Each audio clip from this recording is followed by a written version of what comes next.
teen pregnancies will now be audited, and it's not like it's a choice, it's mandatory. In a major step to strengthen child protection enforcement, the Karnataka government has made it mandatory to audit all teenage pregnancy cases involving girls below 18.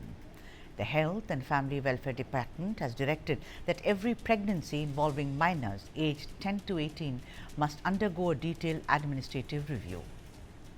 The audits will check whether mandatory police reporting under the POCSO Act has been carried out and whether cases are linked to child marriage or just social vulnerability. Officials say several underage pregnancies in rural areas are often recorded as normal pregnancies to avoid legal action, especially in cases involving child marriage. At the taluka level, dedicated audit committees led by taluk health officers will review socio-medical indicators such as age at marriage, education status, access to contraception, counselling support, family vulnerabilities. The government has also directed stronger coordination with schemes like RKSK, which is Rashtriya Kishore Swasthya Karikram, ICDS, which is Integrated Child Development Services, and school health programs to identify service gaps. According to statistics from Reproductive and Child Health Cell, Karnataka recorded 25,436 teenage pregnancies between April of 2024 and February of 2025, with Bengaluru Urban District reporting the highest numbers. The big question: implementation. Auditing teenage pregnancies may sound like a very strong policy step on paper, but child marriage and underage pregnancies are deeply rooted social issues, especially in vulnerable and rural communities. So, how will the authorities ensure real reporting instead of quiet concealment? Will hospitals strictly follow mandatory notification rules?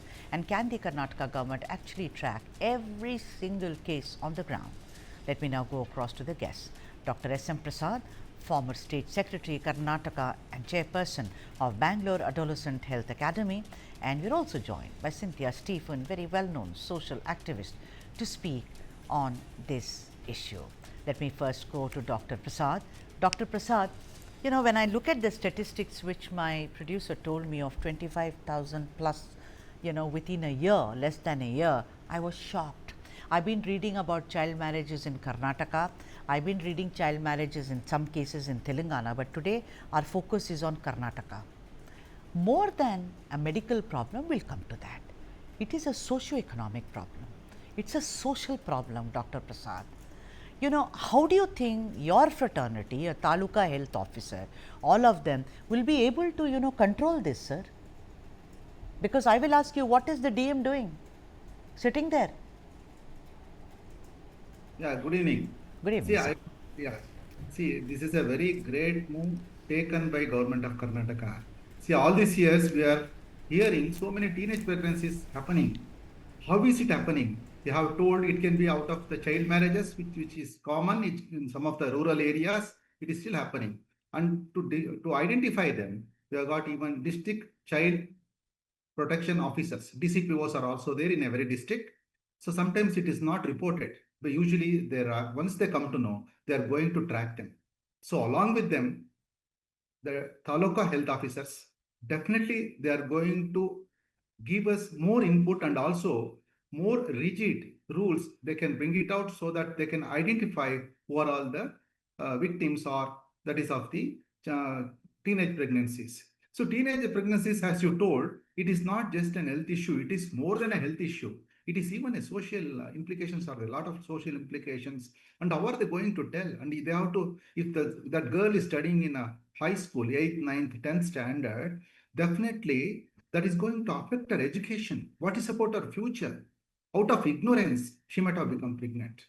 Or due to this POCSO Act, which is happening, and we are unable to test sometimes when they come to the hospitals also, is the Aadhaar card date of birth to be given to the hospital? Is it mandatory or not? Once we track, we'll get to know. Dr. Prasad, what really worrisome is that already, you know, the district taluka health officer has a lot of work. The primary health centers have too much work. Asha workers have to go hither, thither, you know, take care of all the mothers, lactating mothers, newborns. On top of that, this work is also there. I am not saying I'm not saying they shouldn't be doing it, but it's the duty of the state. Cynthia, don't you think the state should be first held? Medical, of course. If a child comes to me and who looks like a 12-year-old, I will say what is going on. But the point of the matter is, Cynthia, that here the state has failed the women of, when I mean the state, as in the government, has failed the women of Karnataka. The DM, the local police, the panchayat, head, they keep quiet. Are we really living under a stone? After all, in a village, if there is a wedding, everyone gets to know. Everyone knows who's marrying who. Yes. Yeah, there's Here one problem with this framing, unfortunately, and that is that these are all happening within the bonds of marriage. That may not be the case.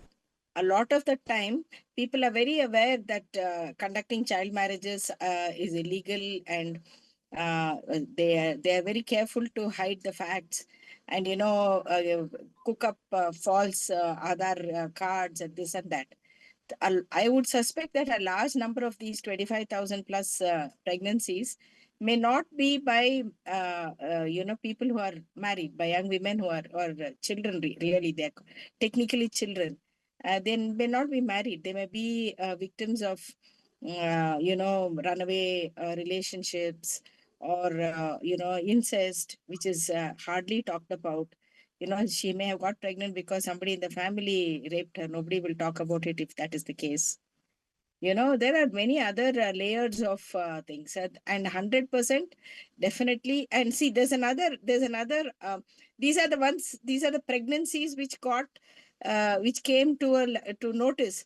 What about if there are 25 like this, at least double that number must have been aborted, no?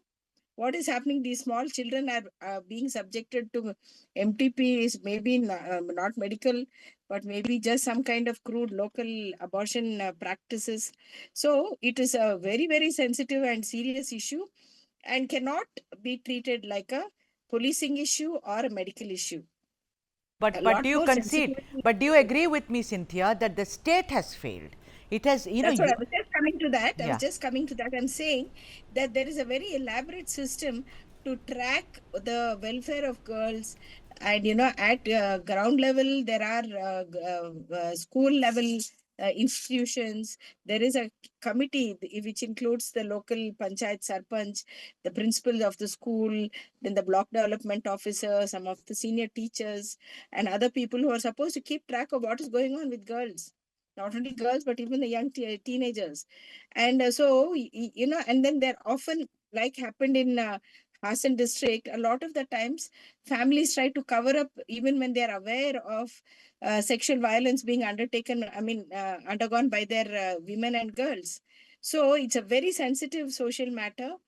And we cannot, while I agree that this shows that the government has some seriousness in addressing it, I question the approach that is being taken of policing, and this is not this is a bit of a ham-handed way of dealing with a very serious matter. When I heard the story, I saw, I could sense a lot of loopholes. Dr. Prasad, it is not my endeavor or Cynthia's endeavor to poke holes, but the thing is, we are women and we know exactly how it works. Not that you cannot, you're a doc, but then I'm saying, I'm just asking you some questions. Doctor, we all know that gender identification is banned, but you and I know that across India, particularly in states like Haryana and other states as well, you have to just pay them pocketfuls of money. I'm not saying doctors or lab technicians are corrupt, but I'm saying that is one case. The number two case is there is so much of social pressure. Suppose my daughter gets pregnant at the age of 13 and the doctor says this is illegal, I am going to take cognizance of this, let's counsel her, the entire community will come and threaten the doctor in the hospital. We saw how doctors were beaten up during COVID. We see how doctors are assaulted when someone dies. The thing is, don't you think it's very tricky to put the onus on Taluka health officer, on primary health centers and ASHA workers, sir? Where is the state here? It seems to be absent, sir.